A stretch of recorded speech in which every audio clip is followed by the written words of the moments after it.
Good morning everyone and welcome back to my channel June flower. और आज की video इसलिए स्पेशल है क्योंकि ये मेरी फर्स्ट वीडियो है जिसमें मैं आपको बनाना सिखाऊंगी एक्रिमाइन डाइज से पेंटिंग कैसे करें साड़ी पर। यस, मेरी लास्ट शॉट में आप सभी को पता चल गया होगा कि मैं एक्रिमाइन डाइज के बारे में बात कर रही थी। I was confuse, I was not happy.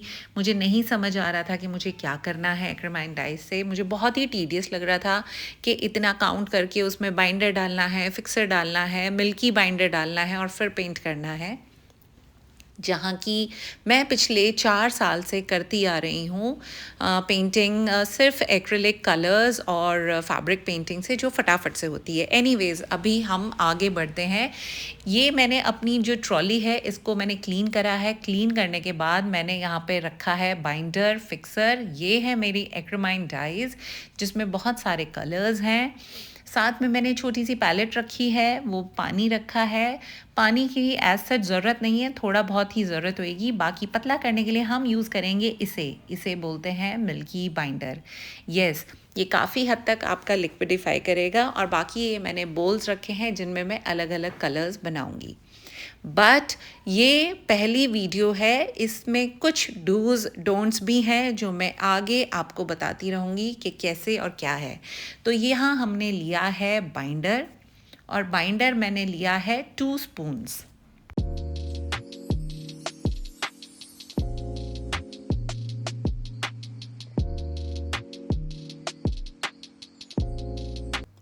तो मिल्की बाइंडर जब आप निकाल लें तो उसके बाद इसको अच्छे से टाइट करके बंद कर दीजिए, अदरवाइज़ ये सूख जाएगा। बिकॉज़ अगर मैं आपको सही मायने में बताऊं तो मिल्की बाइंडर इज़ लाइक अ फेविकॉल। ये देखने में बिल्कुल फेविकॉल जैसा है। तो जब आप मिल्की बाइंडर निकालें तो इसको अच्छे से ऐसे आप मिक्स कर लें, जैसे हम फेंटते हैं तो ये थोड़ा सा लाइट और फ्लफ़ी टाइप हो जाता है। जैसे आप निकालेंगे इनिशियली तो उससे लाइट लगेगा, आप जब आप करेंगे आपको खुद ही फील हो जाएगा। ये करने के बाद हम इसमें डालेंगे फिक्सर। अगर आपने 2 स्पून्स ऑफ बाइंडर लिया है तो आपको इसमें 7 to 8 ड्रॉप्स फिक्सर ऐड करना है। अच्छा, इनमें अगर आप देखें तो ये सील्ड होते हैं, और क्योंकि बार बार निकालने में दिक्कत होती है तो मैंने इन सभी में छोटे छोटे छेद कर दिए हैं जिससे आप इजीली काउंट करके निकाल सकें अकॉर्डिंग टू योर चॉइस कि कितना हमें चाहिए। तो यहाँ मैंने 7 to 8 ड्रॉप्स फिक्सर ले लिया है और इसको मैं फिर से मिक्स कर रही हूँ।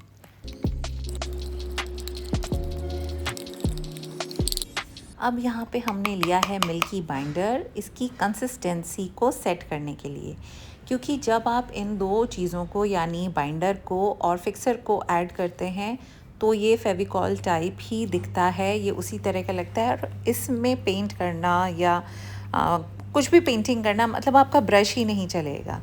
तो मैंने ऑर्डर किया है ये मिल्की बाइंडर, और इससे हम कंसिस्टेंसी सेट करते हैं कि हमें कितना थिक कंसिस्टेंसी चाहिए, यानी कितना थिक कलर चाहिए हमें या कितना हल्का कलर चाहिए।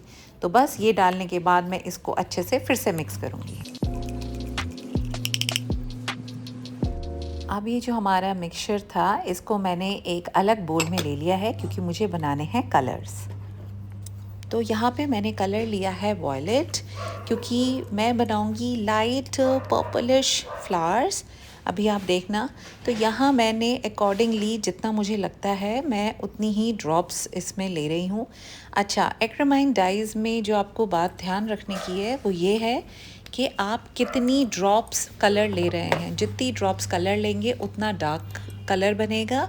अगर आपको इसी में हल्का रंग चाहिए तो आपको जो कलर है वो कम डालना है, कम ऐड करना है। अब मैं इसको अच्छे से फिर से मिक्स कर दूंगी। अब ये जो मेरा कलर बन गया है इसी को मैंने दूसरे बोल में ले लिया है थोड़ा सा, क्योंकि मुझे बनाना है लाइट कलर। क्योंकि मुझे लाइट कलर बनाना है तो मैं इसमें थोड़ा सा बाइंडर ऐड करूँगी लिक्विड, और बस थोड़ा सा मैंने इसमें ये जो थिक बाइंडर है वो भी लिया है थोड़ा सा ही, और उसके बाद मैं इसको अच्छे से with the help of brush mix कर दूँगी। तो यहाँ पे मेरे ये 2 शेड बन के तैयार हो गए हैं, एक डार्क कलर है और एक लाइट। इसकी कंसिस्टेंसी सेट करने के लिए मैं यहाँ पे मिल्की बाइंडर फिर से ऐड कर रही हूँ।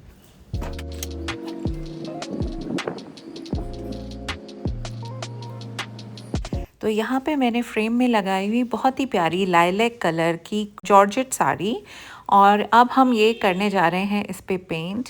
This is again very simple, सिर्फ ब्रश चलाना, ये आपको सेट करना है। थोड़ी देर में आपका हाथ एकदम सेट हो जाएगा। The best part about these colours कि ये जब आप चलाते हैं तो ये बिल्कुल मक्खन मलाई की तरह चलता है। तो एक बार अगर आपको इसकी आदत हो जाएगी तो I am sure you will love it. क्योंकि मुझे जितना स्टार्टिंग में लग रहा था कि ये टीडियस है, हाँ शायद कुछ हद तक टीडियस है, क्योंकि कलर मिक्स करना, कलर बनाना ही सबसे बड़ी चीज़ है। लेकिन एक बार अगर आपका कलर बन जाता है तो आपकी साड़ी फटाफट से बन जाएगी। और द बेस्ट पार्ट इज़ कि जब आपके कलर्स ड्राई होंगे तो ये थिक लेयर नहीं जमाते हैं। अब मैंने ले लिया है डार्क कलर, तो डार्क कलर की शेडिंग जहाँ जहाँ मुझे करनी है वो अब मैं करती चली जाऊँगी। जैसे आप दूसरे कलर्स में करते हैं, यानी हमारे फैब्रिक कलर्स, उसमें जब आप एक कलर के ऊपर दूसरा कलर लगाते थे तो एक लेयर जमती थी, लेकिन इसमें ऐसा नहीं है। तो यहाँ पे बस मैं शेडिंग देती चली गई हूँ डार्क कलर की।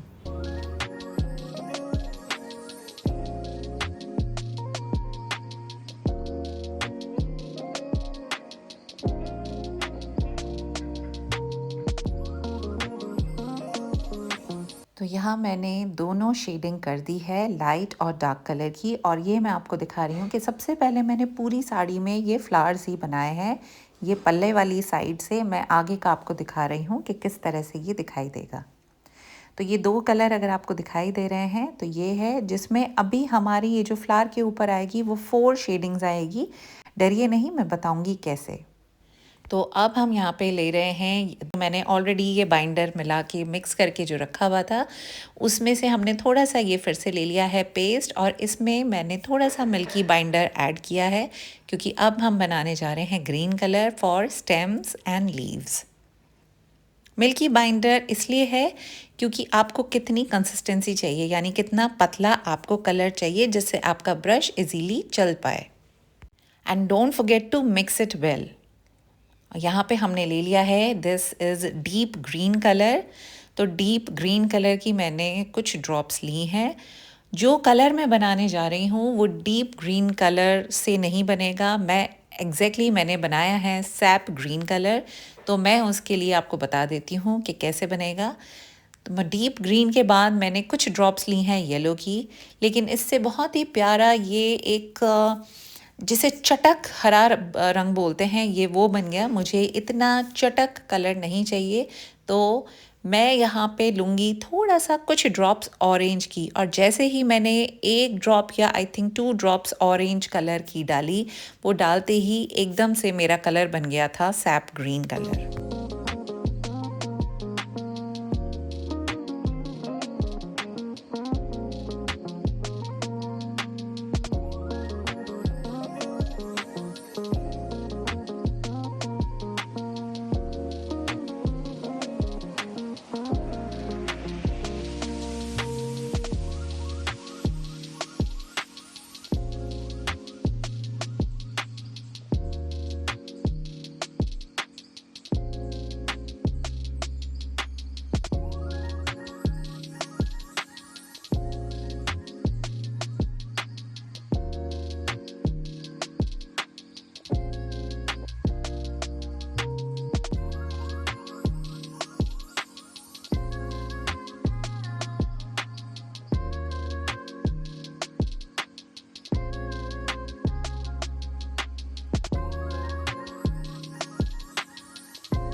अब यहाँ पे मैंने ले लिया है इसी ग्रीन में जो हमने बनाया था, उसी में मैंने थोड़ी सी बहुत हल्की सी ब्लैक की ऐड करी है। तो ये डार्क कलर बन गया है, dark SAP green. Black colour जब आप ऐड करें तो बी वेरी माइंडफुल, क्योंकि एक हल्के से भी ब्लैक कलर ऐड करते ही वो एकदम ब्लैक हो जाता है। तो बहुत ही आपको, या तो आप हल्का सा ब्रश में लेके ऐड करें। तो यहाँ पे बस मैं अपना फ्री हैंड, जैसे वाटर कलर हम पेंटिंग करते हैं उस तरह से मैं हाथ इसके ऊपर डाल रही हूँ, और ये करके हमने डबल शेड कर दिए हैं। तो बेसिकली ये जो साड़ी है इसका जो नीचे का बॉर्डर है ये पूरा तैयार हो गया। ये मैं आपको दिखा रही हूँ कि कितनी लेयर में हम इस साड़ी को कंप्लीट करेंगे। ये पल्ला एरिया है और यहाँ से मैं आपको पूरा दिखा रही हूँ ये कैसे दिखता है। तो जो मैंने ऑलरेडी वॉयलेट कलर बना रखा था उसमें कुछ ड्रॉप्स वॉयलेट कलर की मैंने और ऐड कर दी हैं, तो ये और थोड़ा सा डार्क कलर बन गया है। ये सिर्फ मैंने एजेस पे साइड में लगाया है, just to give some depth to the flower.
और ये जो डार्क वॉयलेट था इसी में मैंने एक ड्रॉप ब्लैक कलर की ऐड करी है। तो इसको करने से ना बहुत ही प्यारी फिनिशिंग टच आएगी आपके फ्लावर में, और एक जो डेप्थ बोलते हैं ना वो आके जो आपका ये फ्लावर है वो एकदम साड़ी में पॉपअप हो जाएगा। तो यहाँ अगर आप ध्यान से देखें तो हमारी 4 लेयर्स आएंगे, यानी सबसे लाइट वॉयलेट कलर, फिर उसमें एक ड्रॉप या 2 ड्रॉप डाल के थोड़ा सा डार्क, फिर उसी कलर में एक 2 ड्रॉप्स डाल के थोड़ा सा और डार्क, और एंड में मैंने उसी वॉयलेट में एक ड्रॉप अपनी ब्लैक कलर की डाली है, सो दैट एक डीप कलर आ जाए जिससे इसमें एक डेप्थ आ जाए। तो यहाँ पे जिस तरह से हमने फ्लावर में किया है बस उसी तरह से अब हमें अपनी जो लीव्स हैं यानी पत्तियाँ उनमें भी करना है। लीव्स में, पत्तियों में 2 कलर ऑलरेडी है, light green and dark green. इसी जो डार्क ग्रीन है उसी में मैं एक ड्रॉप डालूंगी ब्लैक की, ये हो जाएगा ब्लैकिश टोन में डार्केस्ट ग्रीन कलर रेडी। और उससे जिस तरह ये फ्लावर में मैंने आउटलाइन दी है इसको और डिटेल दी है उसी तरह से हम करेंगे पत्तियों में। और ये है हमारे पल्ले की तरफ से। ये जो स्टाइल है पेंटिंग का इसको हम वाटर कलर इफ़ेक्ट भी बोलते हैं, क्योंकि ये देखने में ऐसे लगते हैं जैसे वाटर कलर से आपने कोई पेंटिंग करी है।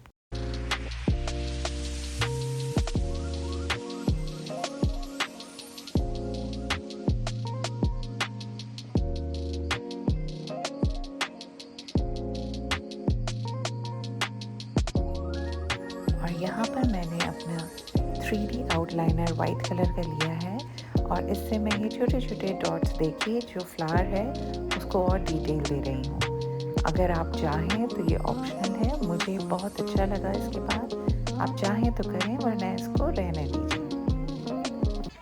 So the sari is complete and this is the final look of my sari. और ये पहली साड़ी है जो मैंने एक्रिमाइन डाइज से बनाई है। Believe me guys, must try, आपको एक बार ज़रूर बनाना चाहिए, बिकॉज़ मैं 4 साल से जो कलर्स यूज़ कर रही थी उसके बाद जब मैंने एक्रिमाइन डाइज यूज़ करी है, इट फील सो सॉफ्ट। आप अगर हाथ लगाएंगे तो आपको फील ही नहीं होगा, आपको ये फील आएगा कि ये पूरी की पूरी साड़ी आपकी प्रिंटेड है। तो ट्राई ज़रूर करिएगा और मुझे बताइएगा कि आपको कैसा लगा।